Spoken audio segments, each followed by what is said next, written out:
You know, some days you look at the headlines and think, okay, maybe we're not that close to the end of civilization.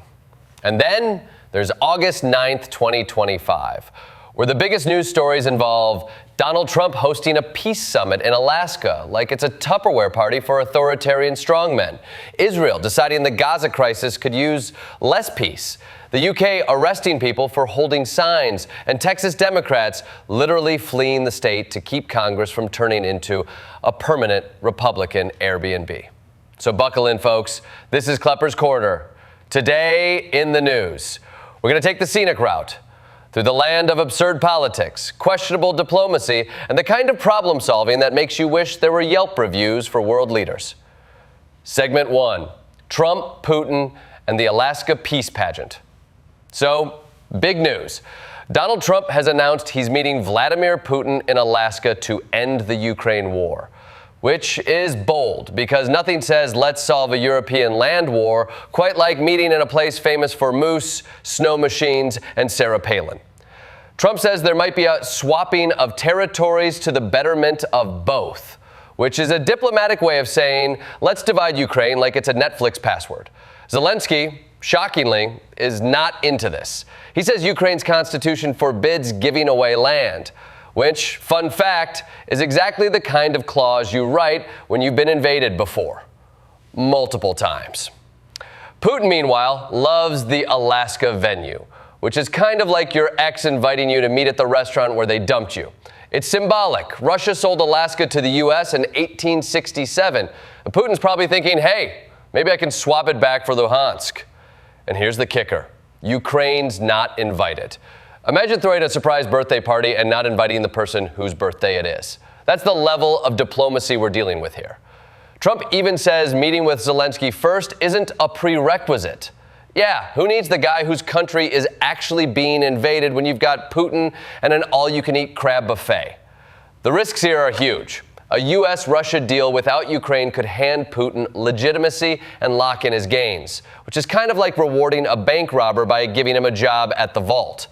But if Trump can pull off peace in 24 hours, his campaign promise, you know he'll be on Truth Social faster than you could say Nobel Prize for real estate. Segment 2, Israel's Gaza City takeover. Because things weren't bad enough. Israel's security cabinet just approved a plan to take over Gaza City. Netanyahu says it's about humanitarian aid, which is a bit like saying you're moving into someone's house to help them decorate. The UN is calling this a dangerous escalation, and that's from Antonio Guterres, a guy whose job is literally to be calm in every crisis. Human rights chief Volker Turk says it's against international law. And in a rare plot twist, Germany, yes, Germany has halted arms deliveries to Israel, which Netanyahu says is rewarding Hamas, because nothing wins allies back like accusing them of loving terrorists. The numbers are brutal. Over 1,373 Palestinians have died just trying to get food since May. And now an operation could displace another million. Aid drops are killing people, children included, and it's 100+ degrees there. So no food, no water, and a heat wave. Basically, the worst episode of Survivor ever. And it's not just the international backlash. Netanyahu's coalition is cracking. Former Prime Minister Ehud Olmert says the plan puts the 20 remaining hostages at greater risk. Meanwhile, Egypt and Qatar are trying to broker a deal where all hostages are freed and Hamas steps aside, which on paper sounds good. But in this region, on paper, might as well be on fire. This isn't just a military strategy problem. It's a full-on PR disaster. If Israel ignores the UN, the EU, Germany, France, Australia, New Zealand, and about 20 Arab and Muslim nations, they're not just isolated. They're basically the guy at the wedding everyone's avoiding at the buffet. Segment 3, London's protest arrests. Free speech, unmute. Over in the UK, London police arrested at least 200 protesters for, get this, holding signs that support Palestine action. Why? Because the UK just declared Palestine Action a terrorist group. Their terrorism? Breaking into an RAF base and vandalizing Taker aircraft with red paint. Not ideal behavior, sure, but it's a leap from property damage to international terror threat. That's like calling your neighbor a war criminal because they borrowed your lawnmower without asking. Amnesty International says this is a violation of free expression, and over 350 academics signed a letter saying the ban chills dissent, which is academic speak for "Are you kidding me?" Even more absurd. Some people were arrested just for holding a sign that said, "I support Palestine action," which means in Britain, free speech now comes with an asterisk and small print reading, "Terms and conditions apply." The protests are part of a weekend lineup that also includes marches for Israeli hostages and protests against asylum seeker housing.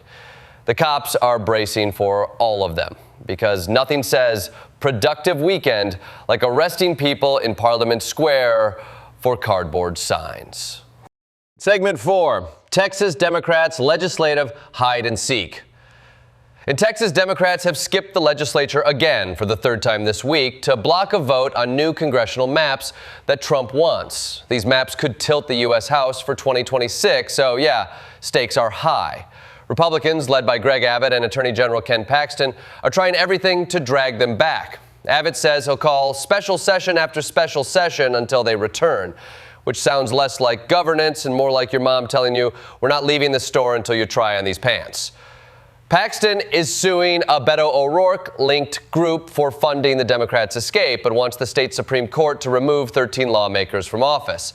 He's also calling in the Texas Rangers, not the baseball team, sadly, though that would be more entertaining. Democrats say quorum breaking is legit dissent, not abandonment. They're crowdfunding to pay $500 a day fines. And they've got national Dems like Gavin Newsom and Nancy Pelosi backing them because apparently fleeing the state is now part of the Democratic playbook. The whole thing's a proxy war for Congress. California is even talking about a special election to cut Republican seats, which means, yes, Texas politics now has direct consequences for people in San Francisco who just wanted to buy overpriced oat milk in peace. Segment 5, the rest of the world, because chaos is a team sport. Nagasaki marked 80 years since the atomic bombing, with survivors saying, "Let this be the last," which, given global politics, feels both inspiring and tragically optimistic. Times Square shooting injured 3, proof that even with gun bans, America's unofficial pastime is still shooting itself in the foot. Iran convicted a nuclear scientist for spying for Israel. Dozens of scientists killed in June are why the survivors are now in hiding. Thailand accused Cambodia of planting landmines. Cambodia, presumably, is saying, "Landmines? Never heard of them." An Argentine glacier is melting rapidly because climate change apparently looked at the polar ice caps and said, "You too." Louisiana is paying $9 million to a man shot in the back by police, which is both tragic and depressingly routine. And Microsoft is investigating whether Israeli military use of Azure cloud was not exactly above board. The tech industry, now in the "did we accidentally help a war" phase of its business cycle.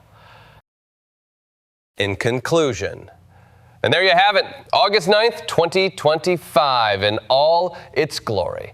A day where peace talks look like a networking brunch for authoritarians, where a humanitarian crisis is being solved with more crisis, where holding a cardboard sign gets you arrested in Britain, and where Texas lawmakers have turned absent into a legitimate legislative strategy. We've got Trump hosting Putin in Alaska without Ukraine like it's a wedding where the bride wasn't invited.